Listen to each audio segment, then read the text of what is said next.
but I will answer it clearly. Uh, Biden's policy towards Ukraine was adequate. I use that word frequently, and that was actually a polite word, but it was accurate because on the one hand, as you mentioned, as you went down your list of points of the relationship, we provided a ton of aid, and we also provided, you didn't mention this, but this is of equal importance, we provided substantial diplomatic support to make sure that our more craven allies in Europe did not simply do what Putin wanted.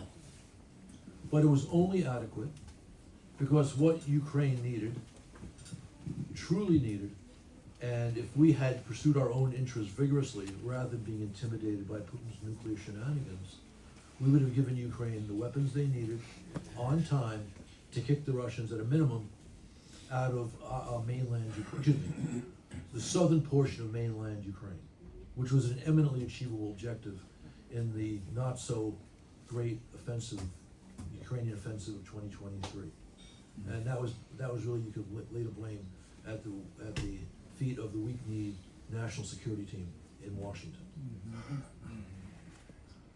Today, now, I was not popular in the Biden NSC by using the word adequate. They thought they were doing brilliantly, which just shows you the absence of perspective when you don't have a spine.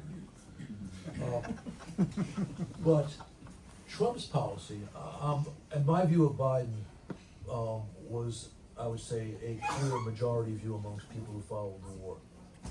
Then and even now, even though Jake Sullivan's trying a we did it right tour with limited success, thank goodness. With Trump, I'm now not in a tiny minority, but a small minority who says I don't think he's selling out Ukraine to Putin. And I suspect a fair number of people in the room would disagree with my view. My view is based upon the following analysis. Trump has no love for Ukraine.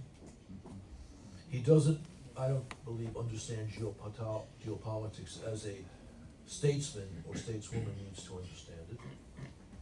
And he has this peculiar thing with Putin, which we can hypothesize about, we don't know what causes it. But there's one thing he values a lot more than Putin or any prospective deals with Russia, and that is his own reputation and his own legacy. And he can't be the strongest, the hugely great American president ever on foreign policy if Putin exploits him to get what he wants in Ukraine. And on some level, Trump and his team understand that. I say on some level, that's a weasel phrase, but it's accurate because Trump himself has said that back in the spring of 25. Well, maybe Putin's tapping me along.